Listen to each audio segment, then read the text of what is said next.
Okay guys, so far I'm impressed, and the time it's taken these two boats to actually get their stuff unloaded, back their trailers down, unload their boats. My boat is completely inflated, so we're about to get this trip underway. We are here at Aquia Creek, getting ready to try to get some snakeheads for the day. So hang on, let's see what we can do. All right, here we go. Aquia Landing Marina.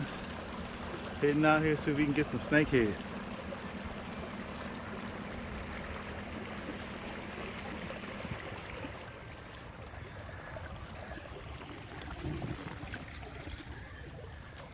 We're going to work the docks, grass beds, see what we can find out here.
Okay guys, we got a good hook up here.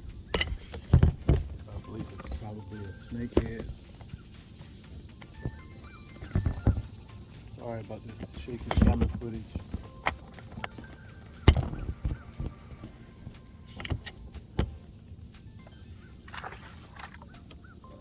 He's thrashing around in there. We gotta get him out of there. Hooked up with a frog. Can't even see the fish, there's so much grass down in here. I'm gonna try to get some of this grass off.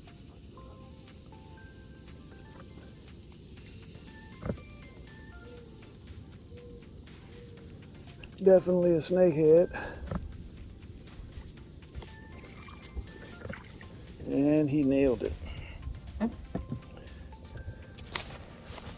Hope you guys can see this.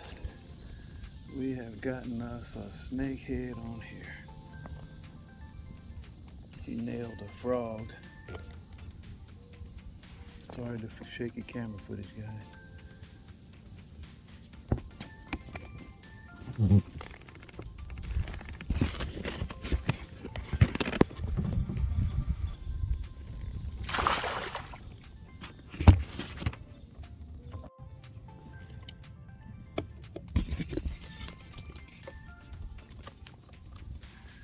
Okay guys, sometimes your expectations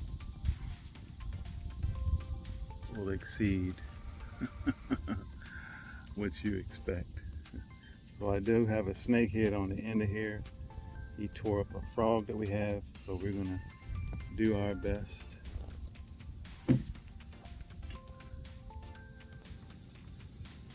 We're gonna do our best to get the snakehead out of the water. That one looks like he's pretty good size, maybe about 4 pounds or so. But we gotta get him in the boat, in the cooler, and stab him in the head. So hang on.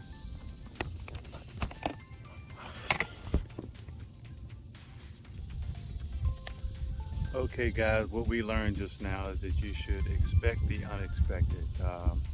We got hooked up with a big old snakehead and the camera fell over. It didn't get captured the footage of it actually catching the snakehead, but as you can see in the cooler, he is in there.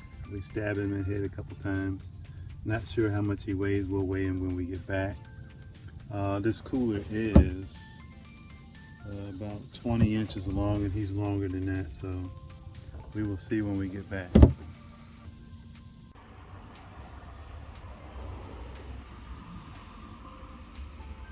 Okay guys, we are back at the house. We had a good day. We finally got out on Aquia Creek. It was a good day. We learned a lot about the snakehead hunter.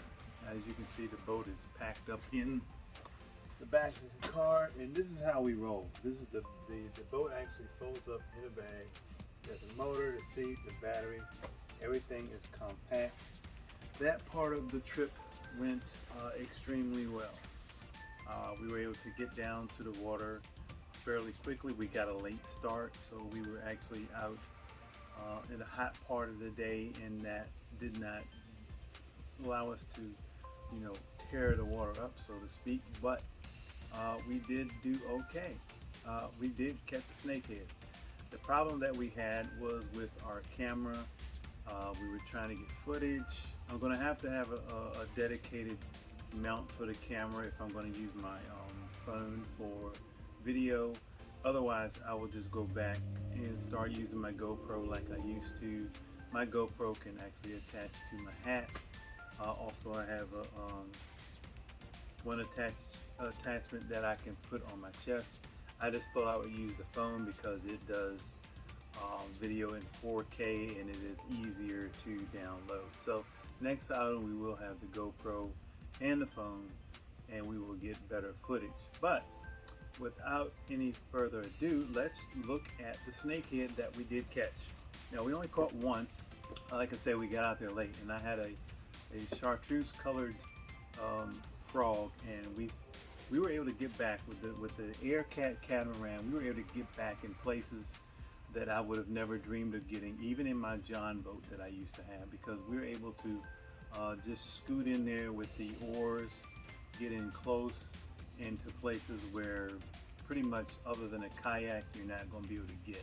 But we were able to get in there and get out, and we did catch a nice snakehead, not a huge one. He's about 3.5 pounds. I will get him up and out so you can see him. Turn on the scale so you can see the weight. You know, people always say how big a fish is, and then you look at the fish and think that doesn't look like that, but we're gonna show you the actual weight so there'll be no discrepancies or mistakes.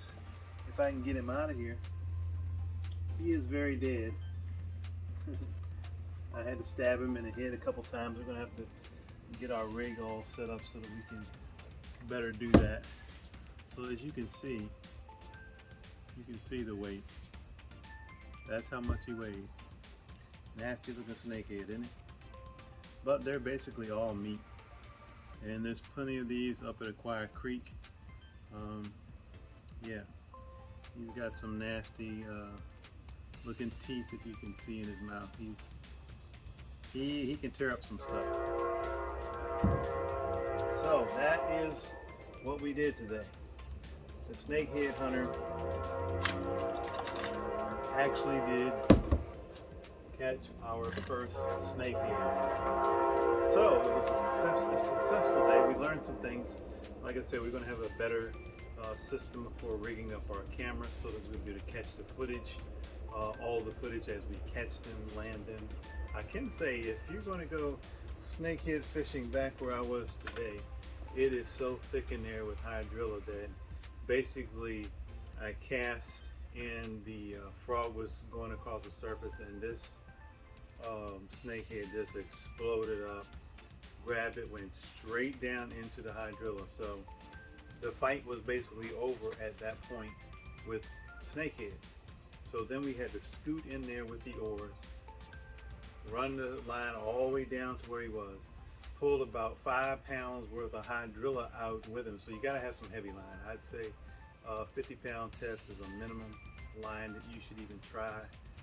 We'll have some really heavy line, and we'll use our bait casters next time. I was using spinning gear this time, so if we're going to go for snakeheads, we got to make sure our rigs are ready for snakeheads. So yeah, we were successful in that we caught a snakehead and that we did learn some things about our new snakehead hunter. Fits pretty nicely in there. You know, we have our boat, trolling motor, we got a pump, we got a life jacket, seat. And that seat can actually break all the way down, so you don't have to have it totally put together. But for me, it took less time by leaving it, you know, hooked up to the mount. We just drop it in there, put the wheels on, slid it down to the water. I will say this, the AirCat is portable. If you put the wheels on like what we have and that you've seen in the video, the C-Max boat portable wheels. So they work great. They fold up fine. But know this, once you put in a cooler, about a 50, 60-pound battery, the seat, the trolling motor, all that gear in there, your boat ramp needs to be like really close to where you're going to launch. Even rolling the boat down there, that was fine. But yeah, once you put all that in there, imagine yourself wheeling a wheelbarrow up an incline with about 200 and some odd pounds worth of stuff, and then you'll understand that yeah, it can get kind of heavy. So take that into account. We're still going to do it that way. What would I do different? In some places I'll probably have to pump the boat up right down near the edge when that's possible. Some places you just can't do that. And it's fine rolling down the hill into the water, but at the end of the day, when you've been out there in the heat and you get out of the boat and you've got to pull all that weight back up to where you were. Yeah, it can be a little taxing on the old guys. So yeah, we learned some things. Anyway, thank you all for tuning in. Next time we'll have better footage as we continue to be the Snakehead hunters. Remember, like and subscribe.